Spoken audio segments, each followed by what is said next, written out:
Hello, Nashville. This is Business as Usual, Nashville's favorite business podcast. My name is Bailey. And I'm Corey.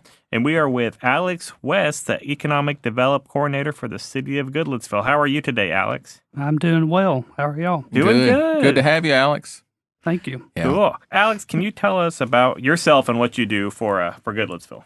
All right. So as mentioned, I am the Economic Development Coordinator for the City of Goodlettsville. I handle the day-to-day operations with businesses in the city, recruiting businesses, current businesses, small businesses, manufacturing, pretty much anything that has to do with the business side of the city. I consider myself the middle person, the liaison between public and the private sector of our government. So if anybody in the public has a question, then kind of come to me. I can point them in the right direction of who they need to speak to. Cool. So you're trying to bring businesses to Goodlettsville. Correct. And that's kind of cool. Yep.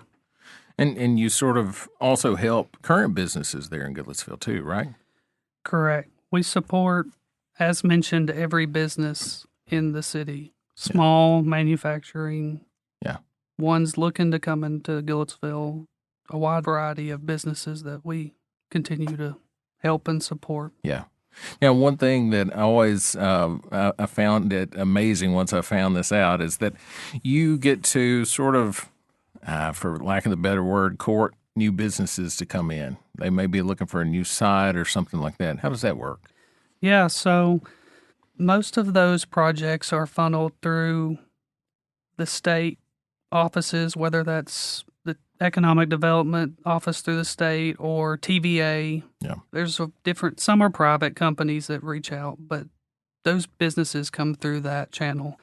And then they get with me and then we meet and show them sites that we have available. We've had 2 different countries that have visited Goodlettsville in the last year. Wow. From outside the United States looking at properties that we've had. So Besides. it's been pretty neat meeting different people from different parts of the world. Yeah. That's Probably awesome. can also tell how much Goodlettsville is growing through that as well. Yeah. Right? Yeah, it's pretty fascinating. People hearing about us and then finding us and kind of trying to figure out how did you find Goodlettsville. Yeah. Most of that is because we are so close to Nashville. That's how they ended up finding us, being the suburb or out, on the outside of the greater Nashville area. But it is pretty neat. And another thing that's kind of eye-opening that I don't think a lot of people think about is these companies, they don't see your property lines or your county lines or your state lines. They just see the United States. Yeah. And then they kind of figure out from there. So Have to adjust. it's pretty neat here, hearing their stories and just the way they do business and the way they think about their business when they do come. Some things that you wouldn't think about, but it is required in their country that they're from or whatever. It's pretty neat. And they all have their own priorities and things like that whenever they're looking for new sites and new developments. And Yeah, they do. And a lot of them pretty high standards. yeah. A lot of people say they feel like we have high standards, but there's a lot of countries that have some pretty high standards when they come for what they're looking for. So what other support do you and the city of Goodlettsville provide local businesses? So we have a wide variety of things that we do. Our website, we update it constantly with new things that we're adding, whether that be grants, incentives, rewards programs. We have data that we have access to provide to these small businesses or any business in the city. Yeah. So it's always changing. We're trying to add new stuff every year if we can. Yeah. With technology, stuff changes all the time. Sure. So, Yeah, and kind of bouncing off the technology piece you just mentioned, how has technology impacted the services you provide small businesses? So probably our biggest is software called Placer AI, and that has been very key over the last year for us to provide good data to our small businesses on how they are operating, where their visitors are coming from, where they're going when they leave, how many visitors they're getting. It has been really good, and we acquired that through a partnership with it's called MTAS, but it's Municipal Technical Advisory. I got it written down here, but they like abbreviations a lot. So, but it's MTAS, and so we partnered with them in several jurisdictions now. Yeah. It's even grown, and through that we got access to Placer. So that alone has been the biggest technology thing that I think we've added over the last year when it comes to our office and what we're able to offer. And so that's something you offer to small businesses for them to use? Yeah. They contact me, and then it's such a robust system, and there's so much that we can look up and provide that I need to get an idea of what you're looking for. So we sit down and we go over that. So the data that you're running with Placer AI, what types of application could a small business owner use it for? Marketing. If they're trying to specifically market an area, and let's say they want to send out mailers or they want a billboard or whatever, we can kind of see locations. We can't see the physical address, but they can narrow it down to a subdivision, and so you can see. You can see what roads the most people are taking. So if you are trying to do a flyer, if you are trying to do some type of door-to-door or promotion, now with technology, you can do push notifications in certain areas. Right. So we can see where it would be most beneficial to spend your money on marketing. Yeah.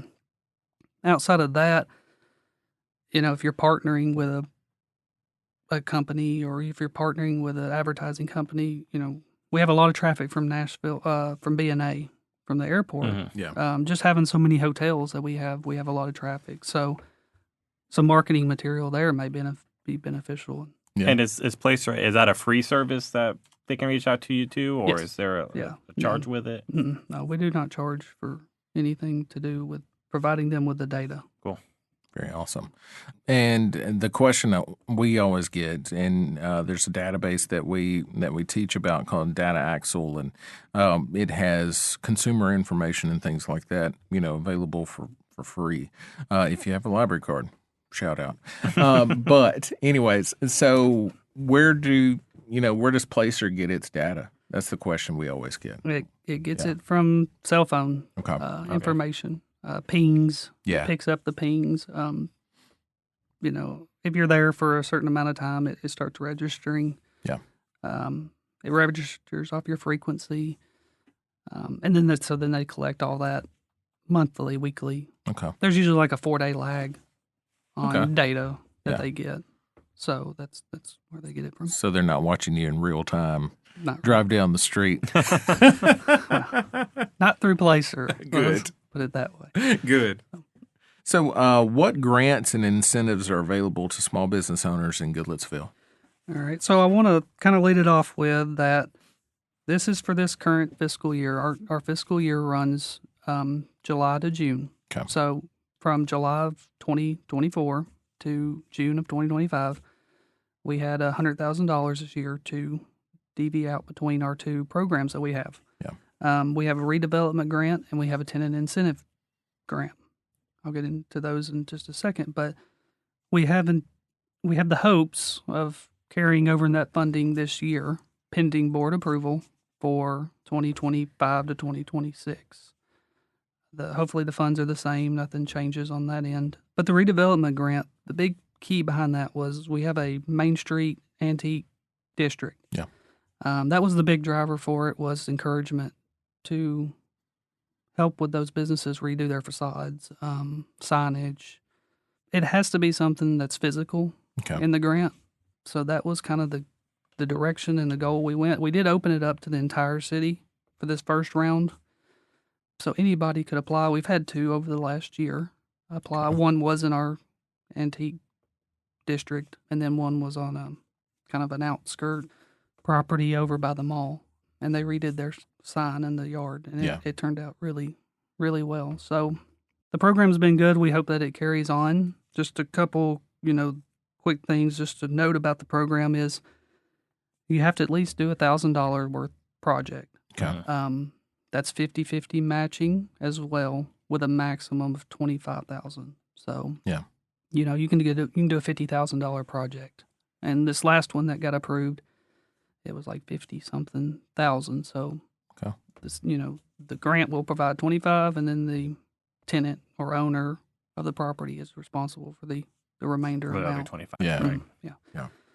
And then the tenant incentive, it was kind of one, when we created these, we had several empty buildings. Unfortunately, now we don't have as many empty buildings sitting as we did. But it was to encourage retail mainly, but we did open it up to non-retail to fill some of these empty spaces. So we would do $1,000 a square foot for non-retail, $2 a square foot for retail. What'd I say? Did I mess that up? Probably. That sounded good to me. It's $2 for retail, $1 for non-retail, Okay. and then the max is $25,000 for that grant as well, and then that is DV'd out over 3 years. Okay. So you have to kind of sign like a 3-year lease with somebody. It's encouragement to stay for Yeah. at least 3 years in the city, and then that payment will be made on your anniversary date of your opening Okay. over those 3 Very years. cool. And I guess you'd want more and more people to know about it. It seems like it's a valuable, those grants and incentives are valuable resources to have out there. Yeah, and our most recent one that we launched last month is called Open Rewards. Okay. And we're really trying to promote that one right now. And that is money that was set aside in a pot of money to incentivize people to shop local in the Goodlettsville city limits. Yeah.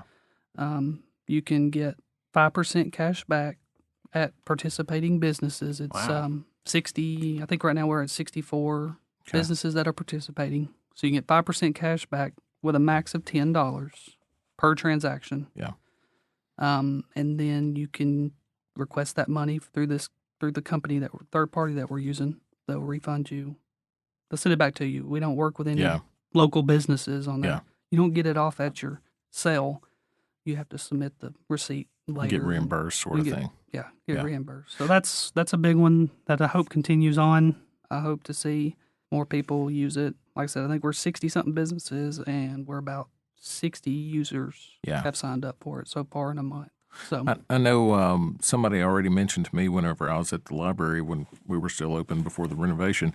They said, I've already gotten some mailbox money from that Open Rewards program. I was like, you did what? They said, yeah, I got a check in the mail for whatever the percentage was Yeah. for their purchases, and I think they'd bought a mattress, so Yeah. it was several dollars. Yeah. yeah, So- yeah, they can request checks, Yeah. PayPal, Venmo. I think there's several different that the company offers for ways to reimburse you. Yeah, that's an awesome way to encourage that shopping local. 5% cash. That's great. Yeah, That's a good percentage. Yeah, Sure. and we hope to run promotions throughout the year where you can, like we have an Arts and Antiques Festival every year in September timeframe, and we may set up you have to go to a certain booth and find the code, and if you find the code, then you get $5. It's just another tool for us to promote something and draw some people in to our town to shop that maybe it's awesome. want to be Yeah. able to get some free cash. So. Great thought outside of the box, sort of way to get economic development and, stuff rolling Sure. into the businesses. Yeah. You mentioned drawing people into town. How has Goodlettsville kind of partnered with other jurisdictions across Tennessee to attract retail? So that would be mostly through the MTAS program is how we are achieving that. But I was at a conference or training class back in March, and one of the presenters there, she coined a phrase, and several people use it in the economic development world, but it's Team Tennessee, and it really is. I mean, I could call probably any of the local economic development departments around me and get feedback. Because you got to think, majority of the time, we're all competing for the same project in our town. Because we have buildings or sites or whatever that everybody's wanting. So there is some dialogue that goes back and forth between each of us on what worked, how did it work. It's really a world that I don't know I've not really ventured out into any other states, but from what I hear from people when they come, it's just different that they really, really are trying to all work together for one common goal, because businesses that open up in the neighboring city will affect us. Yeah. Yeah. Whether it's buying homes or shopping in the city. So what we ask this question for everybody in all the interviews we do. So what is one piece of advice you'd give to someone starting out as an entrepreneur or small business owner? Do I have to give one? You can give a few. As many as you That's want. fine. I can maybe do an acronym Yeah. real quick. I mean, they all kind of go together, but know your audience. Branding and marketing is huge. And I think now, back to the technology piece, branding and marketing is something that you can, wouldn't say easily do, but you can fairly easily do at a very cost-effective fee, very minimal. You have so many social media platforms now that you can promote your business and do things. So I say, especially if you're a business starting out, is really, really trying to get your name out there and promote it as much as you can, because you're competing in a market that, depending on what market you go in, you're competing in a market that's very, very flooded and very well known. A lot of these companies are very well known. Yeah. It's very easy, I think, for them to just go to the places that they know. Location's big. And I guess the biggest piece of advice is it's probably okay to start small. Do not get ahead of yourself and walk before you run. 'Cause I've heard too many people come in and they have these big dreams of what they want their business to be like, or, goals. And that's good to have those, but you've got to get to that point. Yeah. And working to that point can be a long road. I mean, it doesn't just, most small businesses don't just take off. Right. It's years of work to get to where you see some of these businesses at now. It's not an overnight success sort of thing. No, it's definitely not. Yeah. So if somebody wanted to get in touch with you or the city of Goodlettsville for that help, where can they reach out to? The city's website, goatsville.gov. You can go to the departments at the top, find economic development.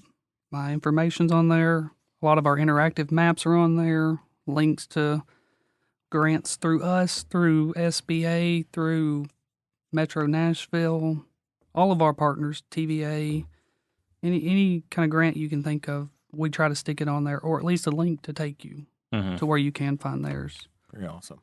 Very awesome. Well, thank you so much for being on the show today, podcast. Thank you. Yeah. Yeah. 15 minutes goes by quick. Yeah, it does. Yeah, that was great. Thank you, Alex. Again, my name is Bailey. And I'm Corey. And we are with Alex West from the City of Goodlettsville, the Economic Development Coordinator. Nashville, thank you so much for listening. This is Business as Usual. Thank you.